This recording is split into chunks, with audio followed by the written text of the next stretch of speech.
Nibdew b'talba mela. Sem tal-Missier u tal-Iben u tal-Ispiritu Santu. Amen. Mulej aħna nintelqu f'idejk waqt li ninġabru fil-preżenza tiegħek biex inħalluk tkellimna. Kemm hi xi ħaġa sabiħa mulej illi kull darba li aħna nifqu u nduru lejk inti tkellimna. U għalhekk f'dawn il-momenti aħna niftu qalbna lilek lill-kelma tiegħek u nitolbuk illi inti permezz tagħha issawwarna u tagħmilna dejjem iżjed sbieħ, dejjem iżjed bħalek. Nirringrazzjawk mulej ta' dan u nitolbuk illi tibgħat l-Ispiritu Qadis tiegħek fuqna wkoll f'dan il-mument biex nisimgħu dak li trid tgħidilna int u int biss. Grazzi mulej.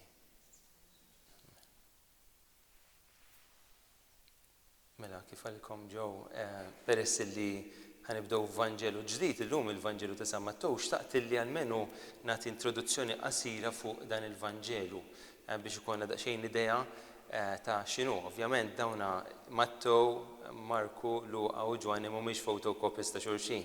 Kulħadd għandu l-oriġinalità tiegħu, kulħadd għandu l-mod kif jesprimi ruħu u anke il-viżjoni tiegħu ta' Ġesu. Kollha għandhom viżjoni partikolari ta' Ġesu.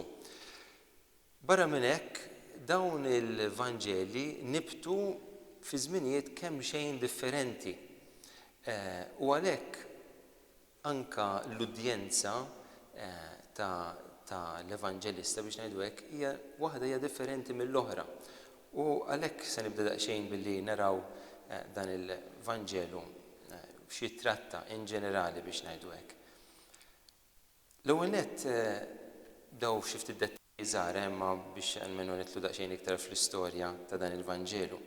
L-ewwel nett hemm min jgħid, hemm min jemmen li dan il-Vanġelu nkiteb mhux bil-Grik bħalma fir-realtà issa jeżisti, it-testi li għandna huma biss bil-Grik, imma jista' jkun li nkiteb bl-Ebrajk jew bl-Aramajk oriġinarjament. Imbagħad forsi biex ngħidu hekk mhux forsi inqaleb b'xi mod jew ieħor inqaleb għall-Grik, però ħadd mhu ċert fuq di. Tajjeb, imma hemm evidenza Sant Ewsebju jgħid li kien miktub bl-Ebrajk.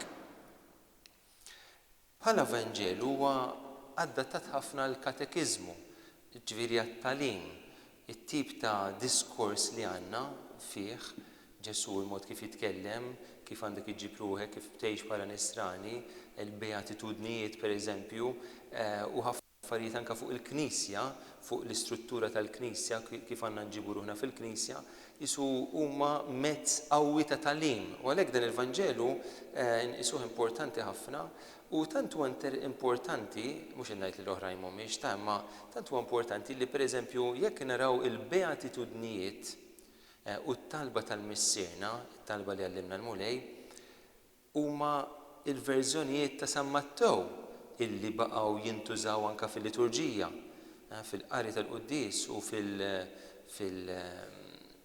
fit-talba il-missierna, it-talba tal-missierna aħna nsegwu il-verżjoni ta' San Mattew u mhux dawk li nsibu, mhux dik li nsibu fil-verżjoni ta' San Luqa pereżempju.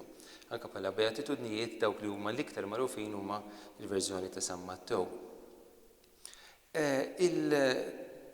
Il-komunità illi indirizza dan l-Evanġelista kienet magħmula fil-maġġor parti minn ħafna lut, ċoe lut li kienu saru nsara. Il-maġġoranza tagħhom kienu ta' oriġini ludija. U fl-istess ħin kien hemm ukoll nies mill-ġentili. Il-ġentili bdew jiżdiedu ftit ma' din il-komunità u għalhekk qisu naraw il-preżenza tagħhom anke fl-Iskrittura, il-mod kif l-Iskrittura titratta fuq il-ġentili wkoll dawk li ma kinux ta' fidi ludija. U probabbli inkiteb f'Antiokkja fis-Sirja fis-snin 80 wara Kristu. U rridu niftakru li fis-snin 80 il-Lut kienu għadhom ftit qabel kemm tilfu kollox. Il-Lut stess kienu għaddej minn fażi diffiċli ħafna għaliex kienu tilfu it-Tempju u kienu tilfu l-Ġerusalem. F'ċertu sens nistgħu ngħidu tilfu l-art illi l-mulej kien weħed. U għalhekk kienet fażi diffiċli ħafna għal il-Lut in ġenerali. U kienet diffiċli wkoll għaliex l-insara kienu qed jippruvaw juru din il-komunità ta' Nsara kienet tipprova turi illi mod speċjali dawk li kienu ġejjin mill-Lut huma stess u li kienu aċċettaw il-Ġesu kienu tippruvaw juru illi ma kienux qed jiġħdu dak li kien ludi fihom, jiġri huma ma ridux jiġħdu il-Ġudajiżmu, tantu hekk illi f'dan il-Vanġelu il-Ġesu insibu ħafna diskors fuq x'ġara bejn Ġesu u l-iskribi u l-Fariżej. Ġesu qisu jiddjaloga magħhom, jirrabja magħhom, jikkritikahom, imma qishom għadhom parti minn ta' ġewwa, il-Lut għadhom minn ta' ġewwa. Ara il-Vanġelu ta' San Ġwan li intkom bdejtu anke tisimgħu fuqu mal-Arċisqof. Fil-Vanġelu ta' San Ġwan li nkiteb kemm xejn wara hemm distinzjoni iktar qawwija bejn l-insara u l-Lut għalfejn għaliex kien għadda iktar żmien u l-Lut u l-insara kienu inqataw minn ma' xulxin. Allura hemmhekk id-diskors ta' Ġesu insibuh fuq il-Lut. L-Evanġelista jkellimna fuq il-Lut in ġenerali, mhux fuq il-Fariżej u l-iskribi, ġifieri mhux fuq xi grupp żgħir li aħna qed niddialogaw magħhom le. Aħna l-insara u intom il-Lut. Hemmhekk hemm distinzjoni iktar qawwija fil-Vanġelu ta' San Ġwan. Fil-Vanġelu ta' San Mattew għadna fil-fażi fejn dawn il-komunitajiet għadhom maġunin xi ftit jew wisq flimkien. U għalhekk l-approach hija differenti. U f'tantu hekk illi tant hija qawwija l-element ludi, tantu qawwi l-element ludi fil-ktieb ta' San Mattew, illi huwa l-iktar evanġelju illi jagħmel referenza għat-Testament il-Qadim. Huwa l-iktar wieħed illi jirreferi jgħid tara kif dawn il-kliem tal-Bibbja tal-Iskrittura ġew fulfilled, ġew mejxa fil-ħajja ta' Ġesu, ġew imwettqa fil-ħajja ta' Ġesu. San Mattew l-iktar wieħed għalfejn irid juri il-ħajja ta' Ġesu hija marbuta mat-Testament il-Qadim, mal-Bibbja tal-Lut. Huwa il-weda illi kienna minn Alla. U għalhekk f'ċertu sens u nieqaf hawnhekk fuq bħala introduzzjoni ġenerali, hija interessanti illi San Mattew huwa l-ewwel ktieb tat-Testament il-Ġdid, għaliex huwa l-ewwel wieħed huwa l-eqreb tat-Testament il-Qadim, huwa dak li fil-fatt qiegħed immiss mat-Testament il-Qadim. Huwa l-Vanġelu li l-iktar jagħmel referenza tat-Testament il-Qadim. Allura interessanti li huwa l-ewwel wieħed illi biex ngħidu hekk jurina l-qabża mill-Testament il-Qadim għat-Testament il-Ġdid. Issa s-sorpriża li qalilkom ġew biha hija din. Aħna nhar il-Ħadd niċċelebraw Kristu Re. U meta tkun is-sena ta' San Mattew nagħmlu Vanġelu minn San Mattew ix-xena tal-ħaq tal-popli fejn bin il-bniedem jidher u jissepara n-nies bħalma ir-raj jissepara in-naċ mill-mos. Il-ħadd li ġej m'għandniex din is-silta għaliex din is-sena hija s-sena ta' San Mark, però xtaqt li nittrattaw dina għaliex kemm biex it-tema tkun differenti minn dik li għażilt oriġinarjament għax kienet viċin wista tat-tema l-oħra li għamiltu ma' Father Paul. U wkoll għaliex hija iktar adattata anke għal dan iż-żmien li qed ngħixu fih fl-aħħar ta' din is-sena liturġika qed nitfgħu l-ħarsa tagħna fuq il-ġudizzju universali, l-aħħar ġudizzju. Mela s-silta hija kapitlu 25 ta' San Mattew, 25 Vrus huma 31 sa 46. Vrus 31 sa 46. L-ewwel qed naraw daqsxejn il-kuntest ta' din il-parabola għaliex ovvjament hemm dejjem relazzjoni jew kważi hemm dejjem relazzjoni bejn dak li jiġi qabel u dak li jiġi wara. Għalhekk importanti li anke meta ħadu nistudjaw s-silta tal-Iskrittura ma nħarrusux lejha biss waħedha, imma nippruvaw naraw daqsxejn fejn tinsab, f'liema kuntest tinsab. Allura nħarsu daqsxejn għalmenu għal xemm qabel din is-silta tal-Iskrittura xi wassal għaliha. Fil-kapitlu ta' qabel, fil-kapitlu 24, id-diskors ta' Ġesu huwa fuq is-sinjali tal-aħħar żminijiet, sinjali, fenomeni li għad iridu jseħħu.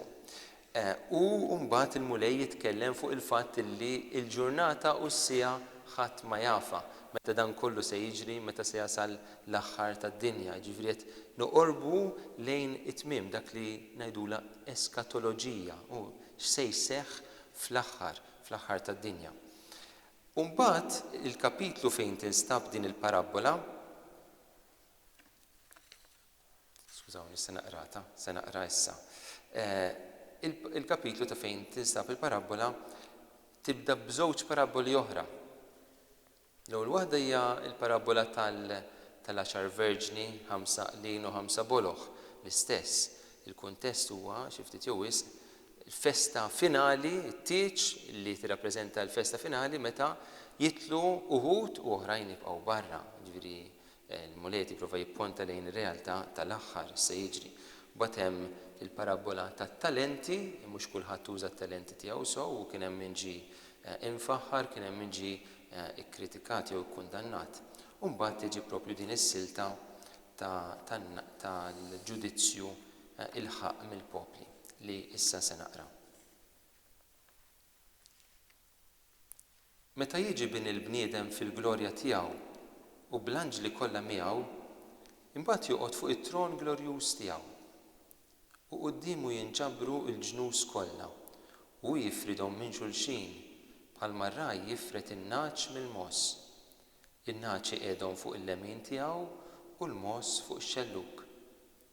Imbagħad is-sultan jgħid lil dawk ta' fuq il-lemin tiegħu: Ejjew imberkin minn missieri, ħudu b'wirt tagħkom is-saltna li tħejjiet għalikom sa mill-ħolqien tad-dinja. Għax jien kont bil-ġuħ u tmajtuni, kont bil-għaġġ u sqejtuni, kont barrani u lqajtuni, kont qiegħri u libbistuni, kont marit u ġejtu tarawni, kont fil-ħabs u ġejtu żżuruni. Imbagħad iweġbuh il-ġusti: Mulej, jgħidulu, meta rajnik bil-ġuħ u tmajnik jew bil-għaġġ u sqejnik? Meta rajnik barrani u lqajnik jew qiegħri u libbisnik? Meta rajnik marit jew fil-ħabs u ġejna nżuruk? U s-sultan iweġibhom u jgħid: tassew ngħidilkom, kull ma għamiltu ma' wieħed mill-iżgħar fost dawn ħuti għamiltuh miegħi. Imbagħad jgħid ukoll lil dawk ta' fuq ix-xelluk: morru minn qudiemi misħutin fin-nar ta' dejjem li tħejja għax-xitan u għall-anġli tiegħu.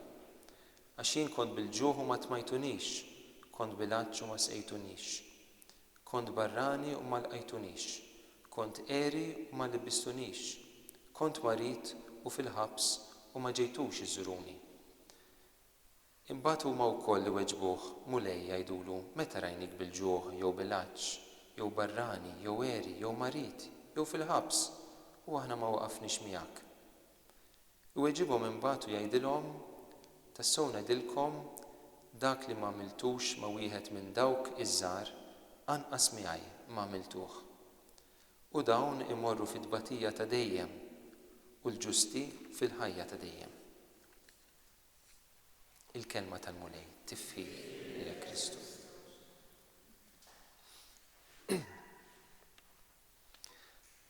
Parabola serja, mhux vera? Naħseb li meta naqraw it-tendenza tagħna hija li nimmaġinaw mal-ewwel li se nkunu fuq naħa tal-lemin, però wieħed irid jaraf illi hemm l-element qawwi tas-sorpriża, hemm min se jibqa' skantat f'dan il-mument, jiġifieri ħafna nies li immaġinaw li se jkunu fuq naħa tal-lemin mhux se jkunu fuq naħa tal-lemin. Ġesu jippreżenta lilu nnifsu bħala figura serja illi ma tiċċajtax miegħu, illi jagħmel kontijiet. Hekk jippreżenta ruħu. Xi ħadd li qed jagħmel kontijiet illi b'sens ta' ġustizzja imma anke b'sens ta' ħniena lil dawk tal-lemin jurihom ħniena kbira għaliex salvhom mingħajr ma kien jissoqilhom. Imma jara l-fatti kif huma, ma taċċajtax miegħu. Issa jiena nixtieq nieħu vers xi ftit jew wisq xi wħud minnhom nieħudhom flimkien biex forsi nitlu daqsxejn iktar f'din is-silta biex napprezzaw eżjed. Vers 31. Meta jiġi bin il-bniedem fil-glorja tiegħu u bl-anġli kollha miegħu imbagħad joqgħod fuq it-tron glorjuż tiegħu. jidher mal-anġli kollha tiegħu, dan il-mulej li ġej fil-glorja. Jekk tiftakru iktar l-isfel Ġesu wkoll isemmi x-xitan u l-anġli tiegħu. Ġifieri l-anġli tax-xitan u l-anġli tal-mulej, tnejn jidhru. Però f'dan il-kuntest fl-aħħar ġudizzju, fil-ġudizzju finali, ix-xitan u l-anġli mhumiex hemmhekk, ma jidhrux fix-xena. Jissemmew imma ma jidhrux fix-xena. Għalfejn għaliex l-aħħar kelma hija ta' Ġesu. Ix-xitan m'għandux awtorità u m'għandu l-ebda kelma. L-aħħar kelma hija ta' Ġesu u għalhekk f'din l-istorja ma jidhirx. L-anġli ta' Ġesu jissemmew ukoll f'kuntest ieħor f'Mattew 13 vers 41 f'kuntest ukoll ta' ġudizzju finali fejn liben bin il-bniedem ġoe jibgħat l-anġli tiegħu biex jaħsdu u jneħħu mid-dinja kull mu ħażin u daw kollha li jagħmlu l-ħażen. Jiġifieri Ġesu qed juri li l-anġli għandhom rwol importanti fil-ġudizzju finali fl-aħħar tad-dinja meta hu se jibgħathom biex iwettqu b'ċertu sens purifikazzjoni. Hemm nies illum kif nafu ta' reliġjon jew ta' idejat partikolari, aħjar ngħid ta' idejat partikolari li sfortunatament jippruvaw inatfu d-dinja mill-ħażen. Imma Ġesu qed jurina huwa illi l-anġli tiegħu huma dawk illi se jnatfu id-dinja mill-ħażen. Kif naraw ukoll fil-ktieb tal-Apokalissi fejn l-anġli jidhru qed iwasslu l-ġudizzju ta' Alla fuq id-dinja. Issa jekk naqraw din is-silta nindunaw li kemm il-darba insibu kliem illi jirriferu għaż-żmien, iż-żmien. Pereżempju, l-ewwel waħda meta jiġi min il-bniedem. Jew nkella vers 34, imbagħad f'dak il-mument, f'dak il-ħin tfisser. U kemm imbagħad narġgħu nsibuha f'vers 41, imbagħad.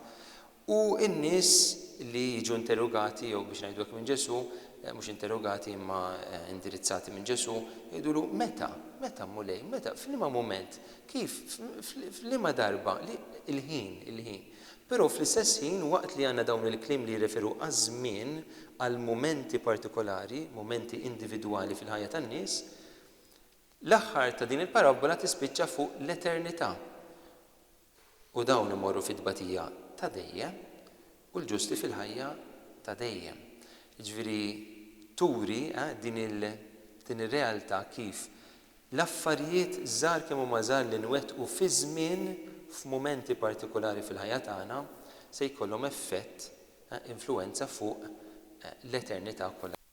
Ġifieri iż-żmien u l-eternità aħna tnejxu fi żmien, però dak kollu li qed nagħmlu issa f'mumenti partikolari qegħdin biex ngħidu hekk jissiġillaw l-eternità tagħna.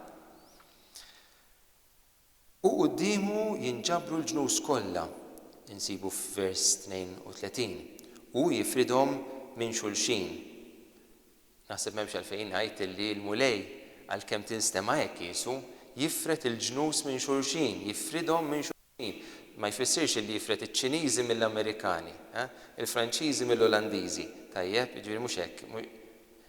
Post dawn il-ġnus kollha se jifret l-individwi minn xulxin, mhux il-popli differenti ovvjament, huwa hija xi ħaġa individwali. Il-Bibbja tinsisti fuq il-fatt li kulħadd irid jagħti rendikont tiegħu individwalment, mhux bħala grupp, mhux aħna għax aħna dnibna aħna le ma żmien il-Bibbja bdiet tinsisti iktar fuq il-fatt li kulħadd ipatti għad-dnub tiegħu, kulħadd jiġi wkoll moti rigal biex ngħidu hekk għall-ħidma tiegħu personali, mod personali.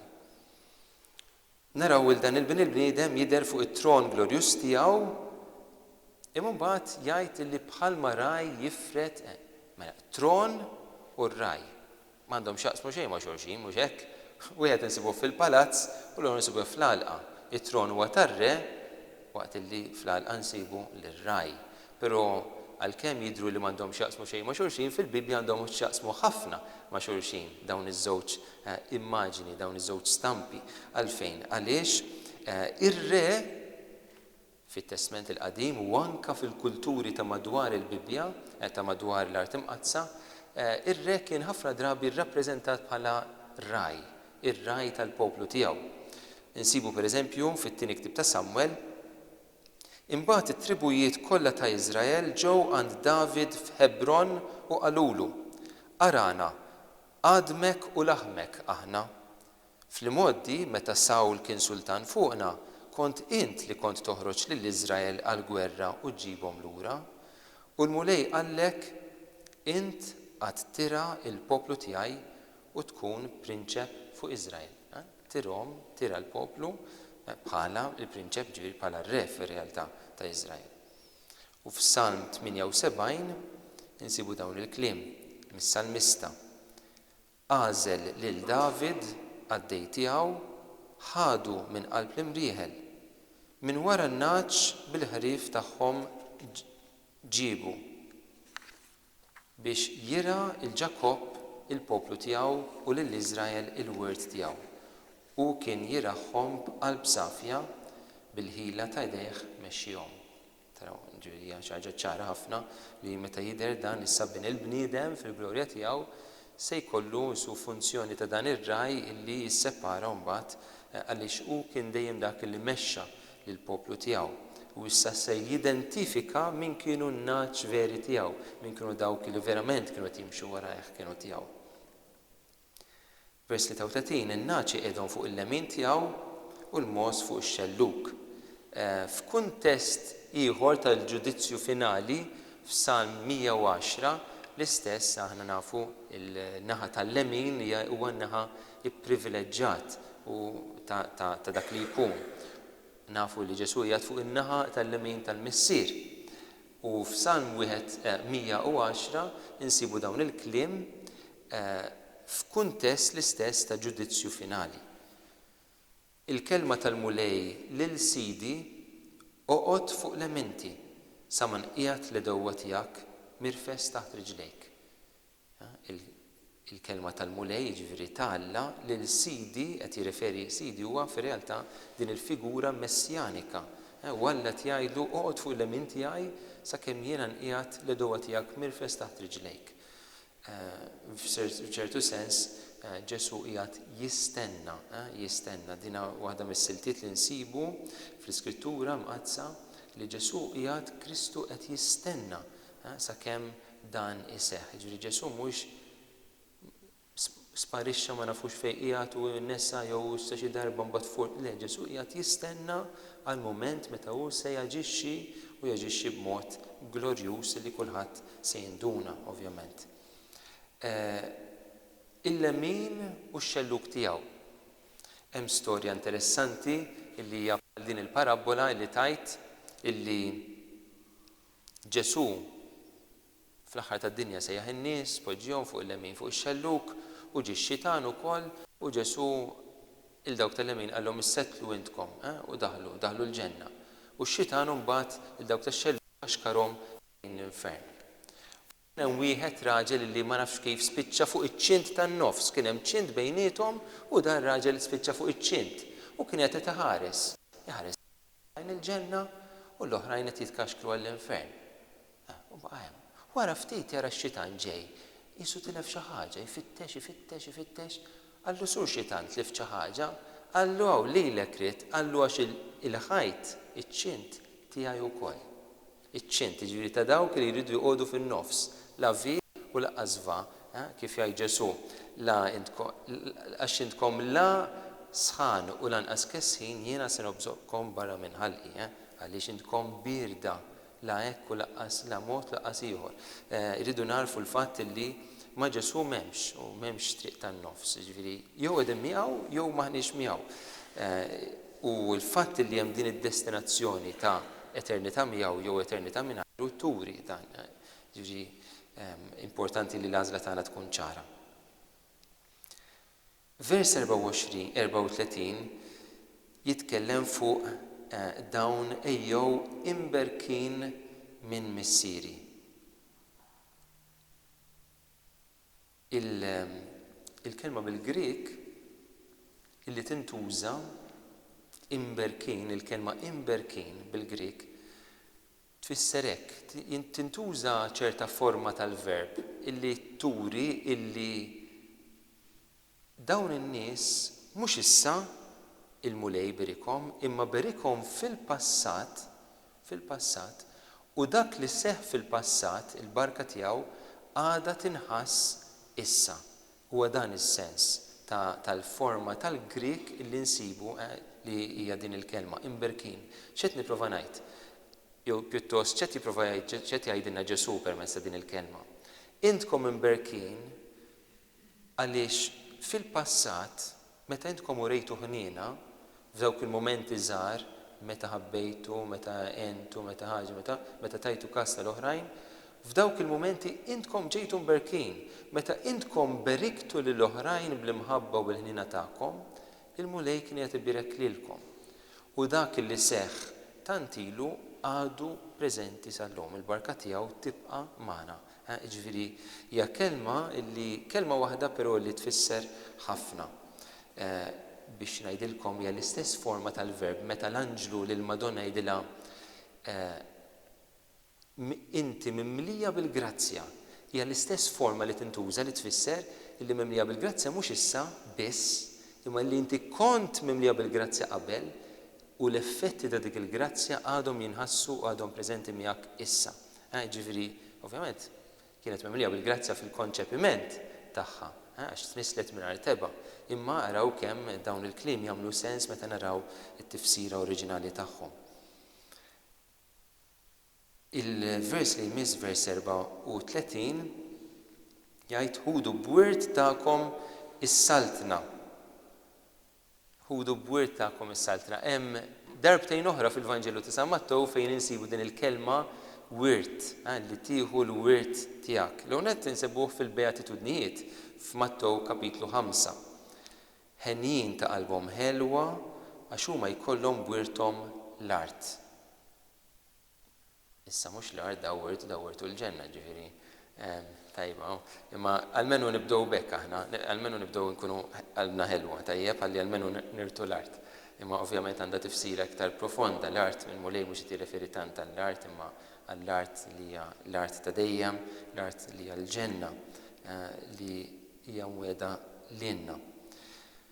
Mela, ħenjin ta' qalbhom ħelwa għax huma jkollhom bwirthom l-art.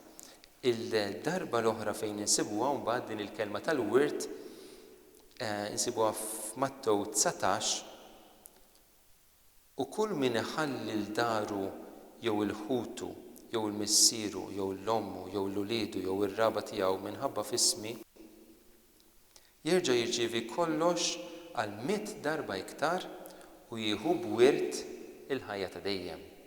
Araw naqra, ġifieri meta inti tiċċaħħad għalfejn għal Ġesu, imma ġifieri mhux għal gwadan personali imma bimħabba l-Ġesu biex inti tkun tista' taqdil l-oħrajn, biex inti tkun tista' tingħata iżjed għall-oħrajn hemm l-element nerġgħu naraw tal-ħniena mod indirett imma huwa hemm jirċievu l-ħajja ta' dejjem bħala l-wirt tagħhom.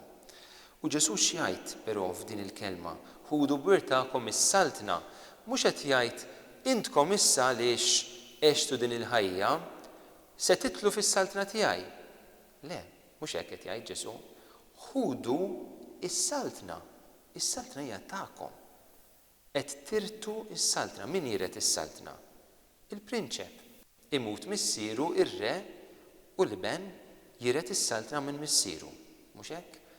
Imma f'dan il-każ qed jgħidilna Ġesu intkom qatt tirrenjaw qatt issaltnu wkoll miegħi. Ġifieri mhux biss u issa qegħdin fis-saltna tiegħi ta' wkoll, le intkom is-saltna hija tagħkom ukoll.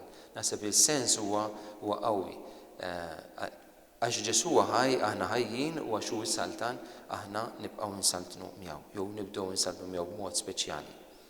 Imbagħad il-vrus li jmiss 34 sa 36 jgħidilhom le kont bil-ġuħ, tmajtuni bil-għaġġ sejtuni. L-għonet interessanti li anka f'din il-ħajja stess Ġesu meta kienet jgħix bħala bniedem fuq din l-art bħalna, ġieli saqsa għall-ikel u għall-xorb Ġesu stess, anka fil-persuna tiegħu direttament, mhux permezz ta' oħrajn.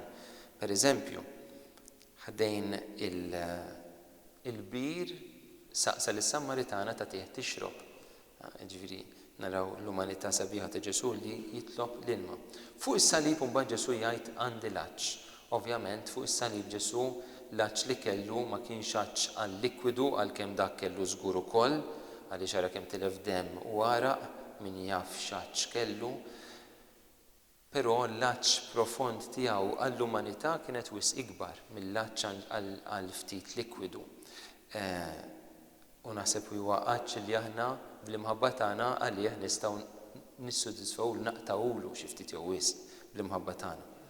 Wara l-qawmien mill-mewt Ġesu wkoll isaqsi lid-dixxipli għall-ikel. Darba jsaqsihom għall-ħuta imma hemmhekk biex jurihom il-bniedem ċoe tad-demm u l-laħam ukoll għalkemm ġismu huwa glorifikatu, darba oħra meta ippreparalhom il-barbecue. Kellu l-faħam jaqbad għandkom x'tieklu ħbieb. U ġabu l-ikel, insomma, talabhom l-ikel mhux għalih biss imma għalihom ukoll. Momenti sbieħ li juru l-umanità ta' Ġesu li jitlob l-ikel. Issa da Ġesu jkomplu jitolbu lilna permezz ta' ħutna l-bnedmin. U interessanti li dawn is-siltiet, din is-silta, dawn il-vrus, fihom Ġesu ma jsemmi xejn ta' natura ta' pjetà reliġjuża. Ma jgħidx kemm tlabtu, kemm ħaġa, kemm mortu proċessjonijiet, jisemmi affarijiet biex ngħidu hekk sekulari. Mhux qed ngħid li t-talb ma joħodx taf ġeħ kemm hemm ma tmurx tifhmuni ħażin. Però qisu Ġesu tant qed jipprova s-salvazzjoni tiegħu jiftaħ għal kulħadd illi għamilha aċċessibbli b'tali mod b'mod kważi hekk l-imħabba tista' turiha b'mod sekulari, ġifieri b'mod li mhux strettament f'ambitu reliġjuż. Jiena l-imħabba tiegħi lejn Kristu, lejn Alla nista' nuriha bl-iktar modi sempliċi, normali, ordinarji tal-ħajja, mingħajr ma neċessarjament ikollhom x'jaqsmu ma' knisja, ma' proċessjonijiet u ma' ħaġa oħra. Il-mod kif jiena nittratta lil oħrajn.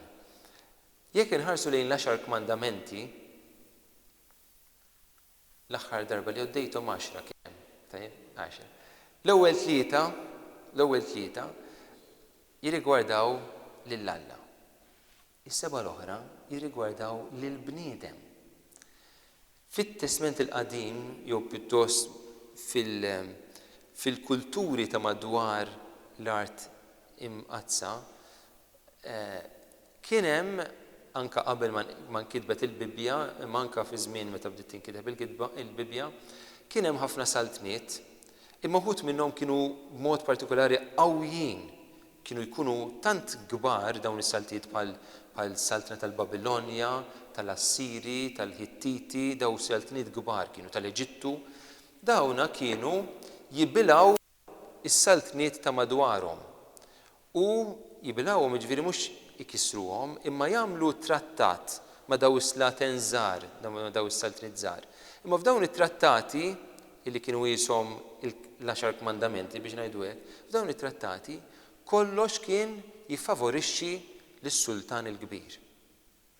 Ma kienx joqgħod jgħidilhom, isma' intkom għejnu lis-saltniet l-oħrajn taħu doħsib intkom qegħdin hemm biex issa taqdu lili, tagħtu tribut lili, tikkooperaw miegħi, ħalli tgħinuni biex kollox favorih. Alla meta ta' l-10 kmandamenti, 3 direttament jinvolvu lilu, is-7 l-oħra jinvolvu l-bnedmin.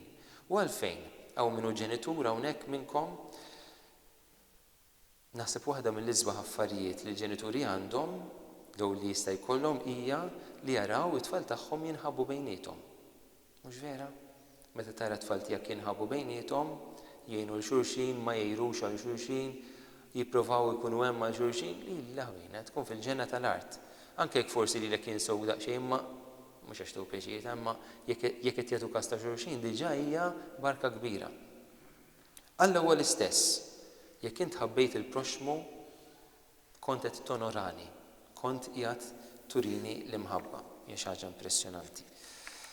Għaliex huwa ġenitur ta' vera mhux hekk. Vers 37 imbagħad il-ġusti. Mulej jgħidulu. Meta? element ta' sorpriża. U dan l-element ta' sorpriża huwa sabiħ għaliex juri li dawn in-nies dak li jagħmlu m'għamluhx għall-interess personali, m'għamluhx għall-gwadan personali. Ma kontx naf li jint mulej, għaz biss indunajt.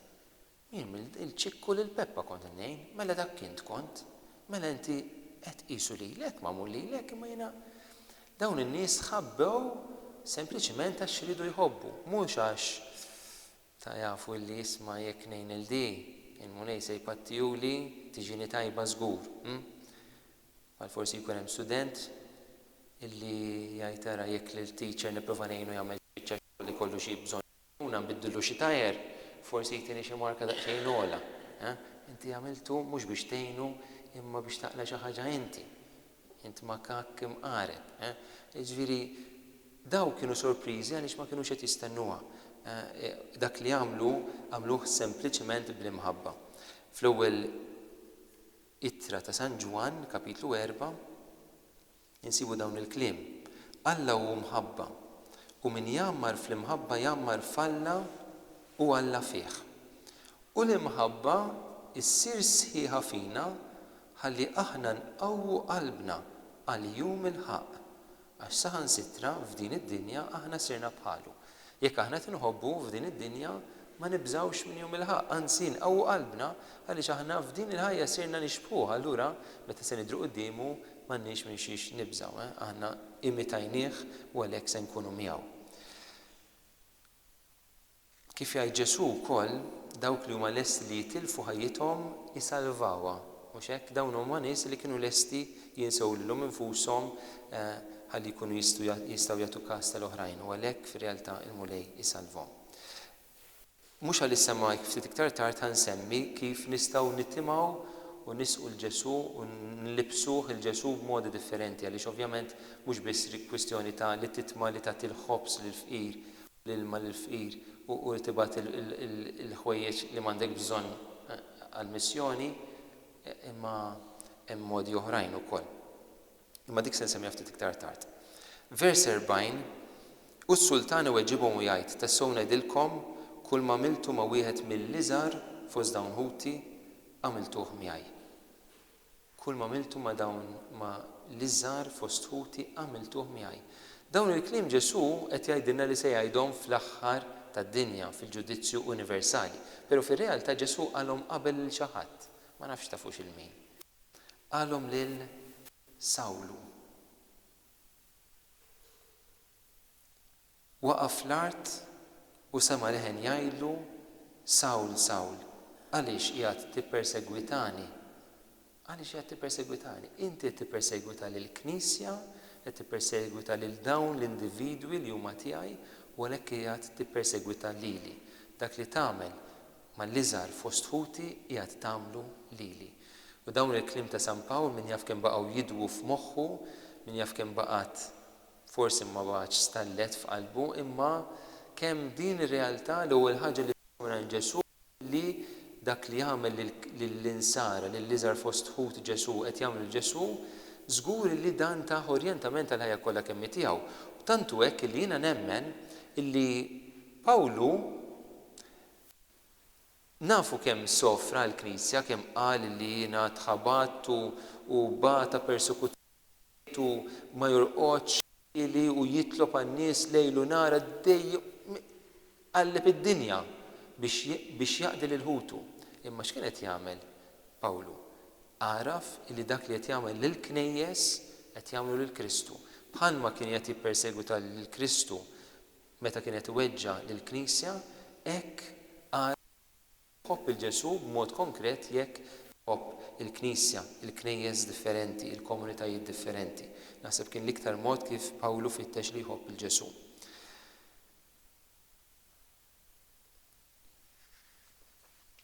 Min jilqa' lilkom jilqa' lili u min jilqa' lili kun jilqa' lil dak li batni għal Ġesu f'Mattew kapitlu 10. Min jilqa' profeta u xu profeta ħlas ta' profeta jieħu. U min jilqa' bliedem ġust ta' xu ġust, ħlas ta' wieħed ġust jieħu. U kull min jagħti mqar tazza ilma frisk lil xi ħadd minn dawn l-iżgħar għax hu dixxiplu tassew ngħidilkom li ma jitlifx il-ħlas tiegħu. Hemm min qal illi għaliex Ġesu fl-istess Vanġelu ta' San Mattew jgħid hekk, kull min jagħti tazza ilma frisk li ġat minn dawn l-iżgħar għaxu dixxiplu, hemm min qal li mela Ġesu fl-aħħar tad-dinja fil-ġudizzju universali meta jgħidilhom kull ma miltu mal-iżgħar fost ħuti kien fir-realtà jirreferi biss għal missjonarji insara li hu kien jkun bat fid-dinja. Però hemm min ma jaqbilx ma' din l-interpretazzjoni għaliex wara kollox dak kien kuntest partikolari li kienet jitkellem fuq Ġesu, imma issa l-kuntest huwa kuntest ħafna iktar miftuħ, huwa kuntest universali. U qed jitkellem ma' nies li wis probabbli qatt ma iltaqgħu anke mal-missjonarji tiegħu. U għalhekk Ġesu qed jirreferi li żar fost ħutu huma id-nies kollha tad-dinja. Vers 44, imbagħad huma wkoll iweġbuh mulej jgħidulu. Meta? U hawnhekk f'dawn il-kliem f'din il-mistoqsija naraw kemm kienu nies egoisti. Għalfejn? Għaliex li qed jgħidulu lil mulej huwa dan. Huma xxokkjati. Mela int kont? Mela dak li kienet jittallab dak int kont? Skużani, mulej, kieku kon naf kont ngħinek. Kieku kon naf li int kont ngħinek. Imma m'għandunajx li int ittrattajtu tal-ju biċċa xejn. Xi ħadd insinifikanti. Imma kieku kon naf li int li issa tiġġudikani kieku hemmhekk kont ngħinek. Qed taraw li anke fir-risposta tagħhom juru kemm huma faċċoli. Kemm kieku jgħinu għaliex jaqblilhom. Jiġifieri huma nies li jħarsu lejn l-uċuħ. Jekk naraw x'jgħid il-mulej lil dawn iż-żewġ gruppi, vers 34 u vers 31, lil talbin jgħidilhom ħudu b'wirtakom is-saltna li tgħid għalikom sa mill-ħolqien tad-dinja. U l-oħrajn jgħidilhom morru minn qudiemi mis-sutin fin-nar ta' dejjem li tħejja għax-xitan u għall-anġli tiegħu. Waqt li dawk tal-lemin il-mulej sejħilhom imberkin minn missieri, l-oħrajn ma jgħidilhomx misħutin minn missieri, jgħidilhom biss misħutin. Il-missier ma jisset lil ħadd. Inti jekk hekk tħajja illi ma kinitx taqbel mal-qalb ta' Alla, diġà qed tisħet lilek innifsek. Il-saħħa ġiba intess fuq innifsek. Alla m'għandux bżonn jisħet u ma jisħet il-ħadd. Ġifieri interessanti d-distinzjoni. Daw imberkin minn missieri imma l-oħrajn huma sempliċement misħutin. L-idea l-oħra li toħroġ kien ħarsu lejn dawn iż-żewġ tifrus hija di.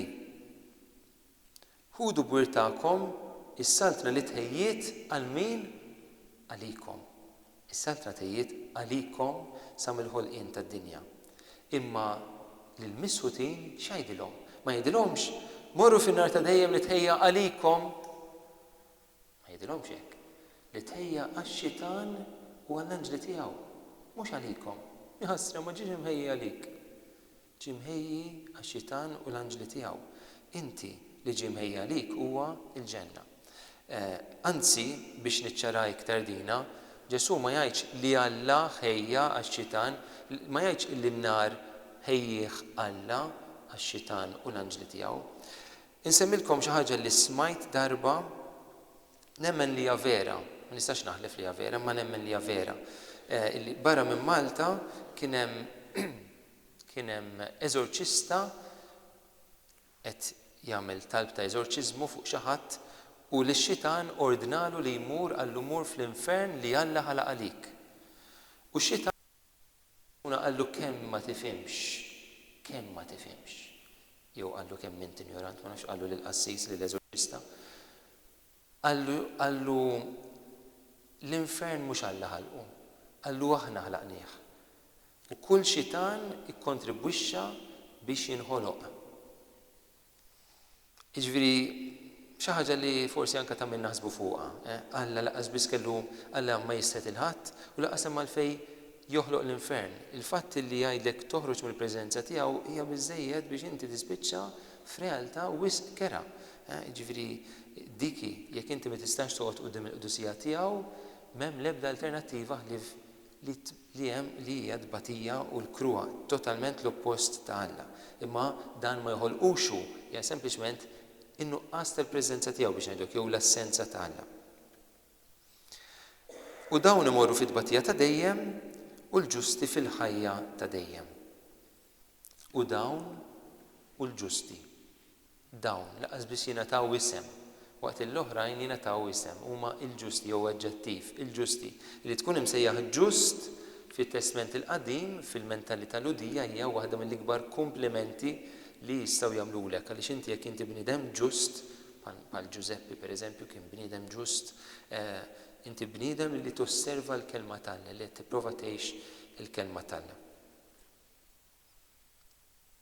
Issa hekk ngħaddu għal l-aspett tal-meditazzjoni biex naraw forsi din il-kelma wkoll kif tista' tkellem lilna individwalment. Tajjeb li forsi anke nara meta jiena nqer x'tip ta' lingwaġġ nuża. Għax ikun hemm min pereżempju il-mentalità tiegħu hija mela l-importanti x'm'għamilx. Ma sraqx, ma qtilx, ma tħaqq bħadd, allura diġà jien inħossni pjuttost tajjeb jew tajba, diġà hija ma għamilx wieħed minn dawk id-nupil il-kbar, ma qlibtix il-mara qlibt ar-raġel xejn minn da u mela jiena naħseb jiena sejf. Din il-mentalità ta' li ma għamilx, anke jekk huwa ħażin li ma għamilx, hija l-istess mentalità ta' dawn in-nies. M'għamlux, ċoe l-ġudizzju kien jiddependi fuq dak li m'għamlux, it-tajjeb li m'għamlux. Imma il-mentalità tiegħi ma tistax tkun waħda fejn jiena l-importanti huwa il-ħażin li ma nagħmilx. Għaliex inkella jispiċċa jekk din hija l-mentalità tiegħi minflok inkun bniedem attiv u nixtieq ngħix bl-imħabba b'mod attiv, allura nispiċċa nimmissja ħafna, nitlef ħafna opportunitajiet biex inħobb. Jiġifieri l-importanti li f'ħajti ikolli aspett pożittiv ta' azzjoni, ta' mħabba konkreta. Naħseb li din il-parabola li sserraħ li ħafna qalbi għaliex turini kemm lil Ġesu huwa faċli li niġi f'kuntatt miegħu. Ġesu kultant ma nsuhx jew ma narawx jew ma nisimgħux kultant forsi għaddu minn momenti diffiċli, imma din il-parabola għalkemm hija f'kuntest ta' ġudizzju forsi wieħed forsi jibża ftit, imma fir-realtà Ġesu qed jurina kemm hi ħaġa sabiħa li f'kull persuna li niltaqa' magħha, f'kull azzjoni li nagħmel man-nies qed nagħmilha lilu stess. Hija xi ħaġa impressjonanti. Naqsam magħkom jekk ma jimpurtax esperjenza li darba kelli ma kontx bessibni ngħidilkom il-verità, ma issa tinħossi li għandi naqsam magħkom. Darba kont jgħat Ruma, kont jgħat hemmhekk kien għall-istudji u kont jgħat sejjer lura l-kulleġġ, kienu xi disa ta' filgħaxija, kont sejjer lura l-kulleġġ fejn konnejx u kien hemm wieħed nofsu fis-sakra għadu kemm qasam it-triq. U jiena waqaft biex nara eżattament kien se jaqsam it-triq jew le jew kien xorrajt għax ħsibtu se jaqsam jarġa' ma. U da qalli talabni anzi ma nafx talabni eżattament, niftakar li kont ġibtlu sandwich insomma. Tajtu sandwich. U mbagħad kif tajtu s-sandwich qalli insejt kif qali li bit-Taljan isu ta' affezzjoni. Affezzjoni ta' xi rid jiena. Ma stajtx nifhem. U mbagħad isu fimt, ridni nagħnqu. U jiena għamil sforz dak il-ħin, ma tafux kemm nitqażżes jien għadkom, imma dak il-ħin għamil sforz kellu riħa ġifieri m'hemmx għalfejn qed deskrivi affarijiet. U dak il-ħin kif se nibda nagħmel l-isforz għad Stefan, da Ġesu. U kemm sibta mhux biss faċli imma sabiħa. Hekk illi għannaqtu. Taraw ix-xejn tiegħi mort naġġel naħsel idejja u wiċċi dan ix-xejn tiegħi ġifieri nistqar bl-umiltà. Però dak il-ħin ħassejni kontent. Għad Ġesu xi darba tgħidli inta naqtli. Hekk. Fis-sens li ma għamiltix biex Ġesu jgħidli hekk, imma għad kemm faċli l-ħajja nisranija. Għaliex kieku nirrealizzaw li dak li qed nagħmluh ma' Ġesu, kemm nagħmluh iktar bil-qalb, minkejja d-diffikultajiet li kultant niltaqgħu magħhom. Ġifieri naħseb li din is-silta għandha timlina bil-gratitudni. Fl-istess ħin għandna nkunu ċari x'inhu li jsalvana ix-xogħol li nagħmlu, ħafna xogħol, iktar ma nagħmel iktar hemm ċans li nsalva, irridu nqogħdu attenti biex dan il-Vanġelu ma ninterpretawhx ħażin laqqas. Għaliex għandna nkunu ċari li dak li jsalvana l-ewwel nett huwa ix-xogħol li Ġesu għamel għalina fuq is-salib. Sibt li hawn saliba. Hemm wieħed żgħir. Dak li Ġesu għamel għalina fuq is-salib huwa dak li jsalvana. Mingħajru stajna ħabbejna u għamna karità u rina ħniena lid-dinja kollha, għax-xorta konna nibqgħu barra. Għaliex Ġesu miet għalina għamilna possibbli illi aħna niġu milquha mingħand mill-Missier. Imma dawn l-azzjonijiet ta' mħabba għandna nagħmluhom b'risposta għall-imħabba kbira li Ġesu għandu għalina. Ġifieri għaliex Ġesu rini tant imħabba fuq is-salib u f'ħajtu kollha jiena għandi nuri din l-imħabba lill-oħrajn bħala risposta. Ninsemmi daqsxejn kif jiena nista' nitma' lill-oħrajn u nagħmel dan li qed jgħidli Ġesu. L-ewwel nett li nitma' l-oħrajn mhux biss għattilkom l-ikel għalkemm dak huwa importanti imma anke l-kelma talla. Jiena nittama li bħalissa qiegħed nitma'kom. Qiegħed nitma' lin-nies.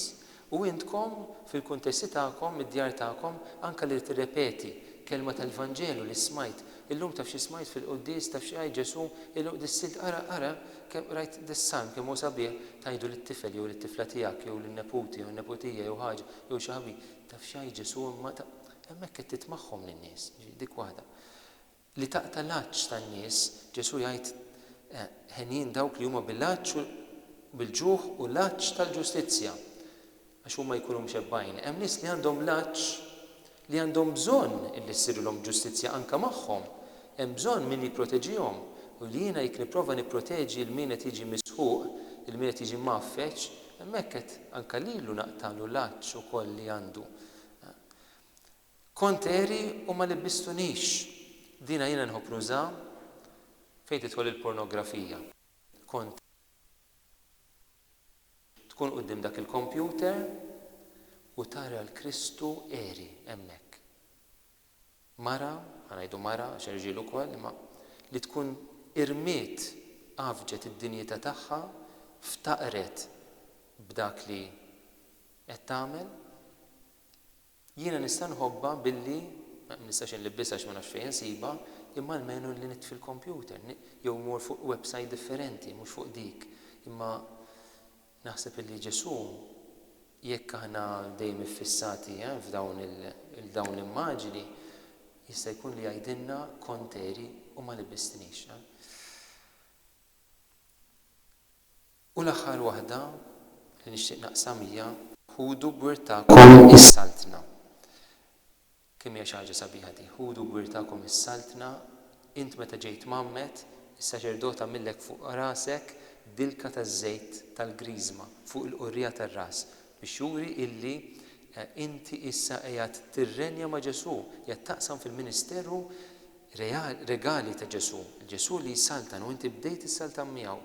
U naħseb illi hemm bżonn nitolbu l-mulej biex fil-ħajja tagħna narfu l-awtorità kbira li Ġesu tagħna. Mhux li qed jagħtina l-qudiem biss, imma anke issa diġà tagħna din l-awtorità fuq ċerta ċirkustanzi ta' madwarna, fuq il-mart, fuq is-sitwazzjonijiet diffiċli ta' madwarna. Ġesu tagħna ħafna awtorità, forsi għandna ma skoprejniex dil ħaġa. Forsi għax m'aħniex biżejjed mimlin bil-kelma tiegħu bil-fidi, ma jekk narfu Ġesu x'wedna, naraw l-awtorità kbira li tagħna biex inbidlu ċirkustanzi ta' madwarna. Jekk għandkom fidi żgħira daqs żorija tal-mustarda tgħidu din il-muntanja tirminaw tintefa' fil-baħar u tagħmlu. Dawn huwa kliem li mhix parabola ta' Ġesu, hija kelma vera ta' Ġesu. Importanti li permezz dan il-Vanġelu naraf l-awtorità kbira li l-mulej qiegħed jagħtini issa stess. Mulej, nirringrazzjawk. Tal-li inti ma tridx tbeżżana, imma trid tinkoraġġina biex aħna ngħixu ħajja sħiħa fuq din l-art. Biex aħna naħtfu kull opportunità biex inħobbuk futna l-bnedmin. Grazzi Mulej Ġesu għaliex inti tagħti kasna, inti tridilna l-ġid, inti tieħu ħsiebna. U orejtna kif għandna nħobbuk, billi nħobbu lil ħutna mod konkret, mod reali. Forsi mhux biss dawk li kombinazzjoni naħbtu magħhom, imma li kultant nagħmlu iktar kuraġġ u noħorġu lil-lin miċ-ċirku forsi żgħar tagħna biex naraw hemmx iktar nies li għandhom bżonn l-għajnuna tagħna. Tina qalb kbira li taf tħobb bħalma hija tiegħek kbira. U nitolbuk Mulej li tiftaħ għajnejn in-nies biex il-koll, l-umanità kollha taraf illi l-iktar mod konkret kif jistgħu jħobbuk huwa billi jibnu soċjetà dejjem iżjed ġusta u ta' mħabba kif toġob lilek.